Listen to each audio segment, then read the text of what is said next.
Why turn away your eyes? There is love day and night. Nobody knows there is silence. While the fiction sinks like heaven's clouds into the last and the soul. A memory sinks like heaven's clouds into the last and the soul. Give it up, me bastard.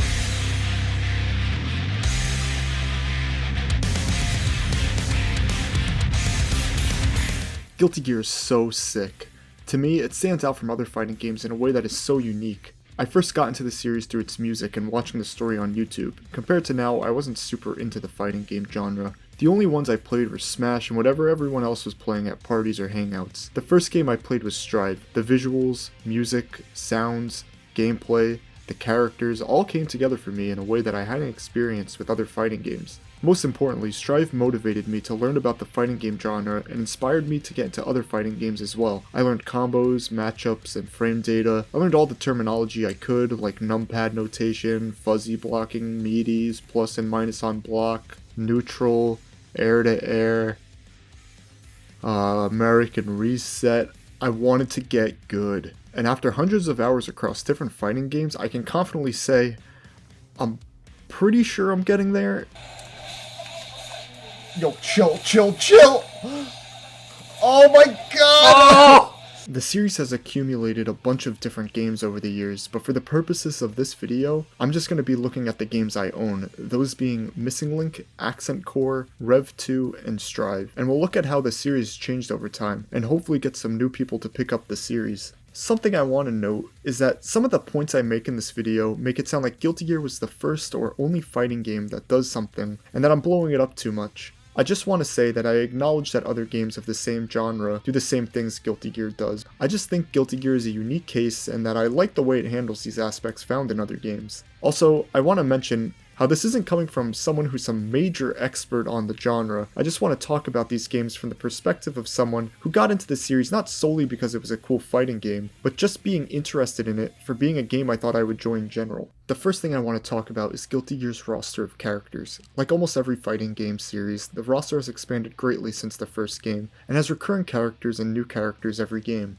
No duh, right? Well, I'm not pointing this out because I think you're stupid, I'm pointing this out because choosing a character is a huge part of what gets people into a fighting game. I mean, think about it, right? If you're thinking about getting into a fighting game, what's going to be one of the first things you do to start? Right, you're going to pick a character. The character you end up picking is more than likely going to be the character you think looks the coolest. For a lot of people, if a game doesn't have a character they think looks cool or matches whatever tastes they have in a character, they probably won't end up picking it up at all. Guilty Gear's cast of characters has a lot of range. Even looking at the first game, you can see how creative the concepts for these characters are. A ninja, pirate, one scythe, two scythe, shadow demon, hair demon, crazy doctor. Having such a diverse cast with a wide variety of skills and weapons for your first fighting game is majorly important, and I think Missing Link really nailed it. The diversity of characters only increased as the series went on. Like, who the fuck was like, a guy asleep in a bed would make a great character? I love looking at how characters interact with each other, especially in intros where the dialogue is unique to the two characters.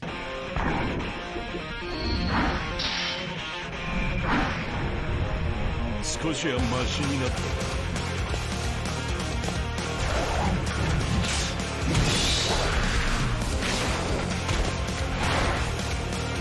華麗な7の段を見せてやるぜ。かけらも残さない。その体が欲しいのはあいつの意志が残っているから。ナイスグラス、こだわりを感じるよ。ナイスグラス、なかなかやるじゃねえか。 It makes the characters feel more alive, like the stupid match I'm about to have with my drunk friend at a party actually has stakes in the world. It feels like I'm learning about the characters more and more as I continue to just casually play the game. In terms of gameplay, the Guilty Gear series is very fast paced. Matches really don't last that long because of how fast the characters can move and how fast it takes to just come out of a neutral state. It's exhilarating to get in a match with someone where the two of you are constantly dealing blows to each other and learning how to react to that person while in the moment. This is a fighting game where I can press buttons and cool shit happens when I do, and I love it. Just by playing a character for a couple minutes will give you a good idea about what they're all about. While playing through each of these games with different characters, I never felt like I had a wall to climb to be able to figure out what each one did. By having it this way, I feel like it encourages a player to learn more about a character they really gel with. It's a natural way to make the player want to learn more about your systems and more about the character they're playing. This is more or less what happened to me when I first picked up Strive. I picked up Ramlethal because she looked the coolest, and I instantly knew what her deal was. Her giant swords were obviously an indicator that she was a heavy hitter. This is also when the game first came out, so she was a bit more of a heavy hitter than she is now. And by God, did I love doing all that damage. It inspired me to do better and actually put time into learning the character. Wanting to play at a high level was my priority, just because I wanted to see how far I can go with this character. And oh my God, does Guilty Gear's high-level gameplay go hard. Just watching someone else play the game makes me so hyped. It's like healthy eye candy, you know, because it doesn't just look cool to look cool, but it's also functional. So as far as I'm concerned, that joke totally landed. Looking at it from the perspective of someone who's not really familiar with the series, it may seem like there's a lot to keep up with, but it's really not that hard to understand once you actually get into it yourself. Like I said, you just put in a little bit of time and it just sort of comes naturally. When it comes to fighting games, there's people who get hung up on tier lists and associate their performance with the character they're playing. Now there is some merit to these claims. Some characters have certain advantages over others, sure, but it really just comes down to skill in the end. Yeah, sure, if you're aiming to become EVO champion, then you would have to keep these things in mind, but in all honesty, it almost doesn't even matter on that level either. Paying attention to trends and the meta of a game and how to counter them is the difference between being successful and unsuccessful. This can be applied to really anything that's competitive. I instantly think of card games like Yu-Gi-Oh! And Magic when talking about metas, and how they affect the current state of a game. That being said,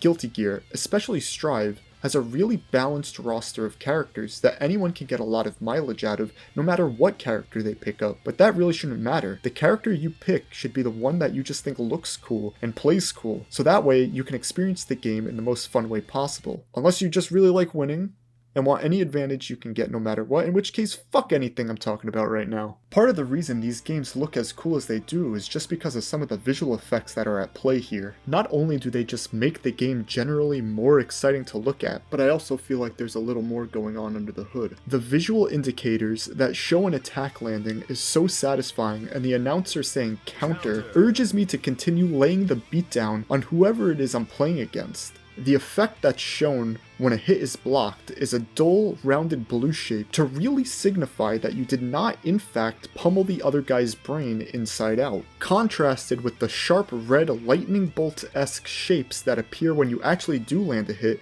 is a great way to show that you're on the right track. This also works when talking about getting hit yourself, since the blue rounded shapes represent protection, while the red shapes are almost like blood, which is something that you don't want to lose. It probably sounds like I'm on Sesame Street right now talking about shapes and colors, and people way more versed in fighting games than I am are definitely rolling their eyes, but as a semi-new player, these visual indicators really do a lot more than just being the effects that show up when different states interact. No response, but hey, you're ready back to back. Just times are running on a midnight train. Back to back. Conscience is swimming to the end. Back to the narrow. Buckle up. Run on, drop it, yeah, yeah. Too late, my baby. Take me to the end of the world. It's not a mercy that I'm asking. Oh, please. This is the heaviest song you will ever fucking hear! The heaviest song we have ever written! The town inside me in everyone's voice. Obviously, I'm going to talk about the music because it is impossible to talk about Guilty Gear without bringing up the music. Music is such a huge part of the series' identity, not just in its quality, but also in how music inspired the series to begin with. Guilty Gear's creator, Daisuke Ishiwatari, is a huge fan of metal and rock, and made sure to make music a huge deal in the series. So much so, that for Missing Link, he decided to lower the quality of the characters' voices, so that there would be enough room on the disc to accommodate high-quality music. 覚悟はできている。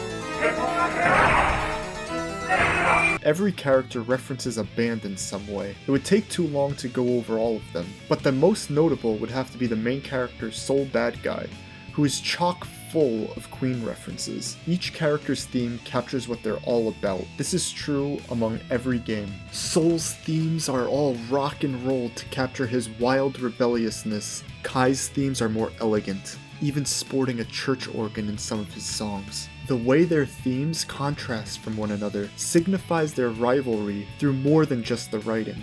The Wandering Samurai, Baiken, is metal mixed with a traditional Japanese sound to capture her profession and journey for revenge. Meanwhile, Bridget and May have upbeat, innocent vibes, and Sin's themes are playful and energetic. In Strive, the song lyrics for each character's theme, which is a series first, have been written specifically about the story of each of the fighters. It adds more depth to these already fleshed out and established characters that doesn't intrude on what's happening to them in the story. Now, it should be obvious, but the Guilty Gear series has some of the best music out of any other video game series I've ever played. The songs are all diverse, paying tribute to different genres, and feels like a celebration of music, while also keeping in touch with its rock and metal roots. Now, I'm a big story guy when it comes to games, and I wish I could go more in depth about a game's story when writing these scripts, but the fact of the matter is that I don't want these videos to run too long. There's a lot more to talk about than just the story. Guilty Gear has a lot of story to it, and thankfully there's a lot of ways to catch up on it. I think it's great for a fighting game to have a certain amount of story to it, with characters that play different roles and have agency. It's not that other games don't do this, but Guilty Gear's story definitely has more depth to it than most fighting games. After playing Strive for the first time at a friend's house, I watched a recap of the story and learned a lot about the characters. So when I got the game for myself,